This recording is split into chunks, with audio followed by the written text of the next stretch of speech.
दिशा सालियन प्रकरणी मोठा गौप्यस्फोट होणार असा दावा शिवसेना प्रवक्ते संजय शिरसाट यांनी केलाय। दिशाच्या तपासाला मोठं बळ लागण्याची शक्यता आहे। दिशाचा खून झाला असेल तर मोठी घडामोड घडेल असं शिरसाट म्हणतात। त्यामुळे शिरसाट यांच्या म्हणण्याचा नेमका अर्थ काय असा सवाल उपस्थित होतोय।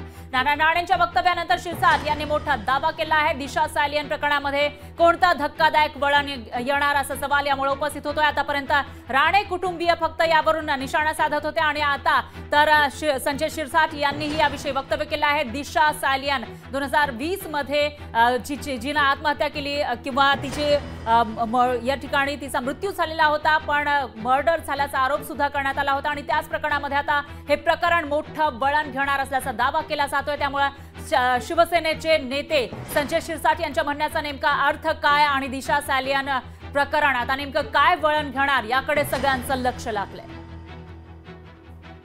नाही, तुम्ही सारखं ते प्रश्न लावून धरलाय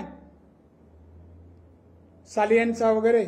साहेब तुम्हालाही मुलं, जरा सांभाळा, अमुक करा। मी म्हटलं त्याला उठं बसण्याच्या जागा ठरव म्हण। तुमचा मुलगा आहे, तो खारला जिथे बसतो, जे काय चाललं माझ्या घराच्या जवळ आहे बोल। ठीक आहे, मी नाव घेणार नाही, पण याचा अर्थ टाळताही येणार नाही। त्या ह्याच्यामध्ये फोटोमध्ये मंत्र्याची गाडी आहे, दुसरा कोण नाहीये, तुम्ही सांभाळा। हो पण मला मदत करा। ठीक आहे, ठेव। एकदा नाही दोनदा फोन आहे, मग ते कसे फोन करता आणि लगेच मुख्यमंत्री झाल्यावर घर तोडायला टीम तयार। राणेंचं घर कधी तोडता का बेकायदेशीर आहे काय? दिशा सालियन प्रकरण हे अनेक दिवसापासून चालू आहे आणि मला वाटतं त्याचा तपास सुद्धा काही अंतिम टप्प्यात आल्याची माहिती आहे। म्हणून लवकरच यामध्ये जर दिशा सालियनचा खून जर केला असेल तर निश्चितच आरोपी लवकर गजाआड जाण्याची शक्यता नाकारता येत नाही।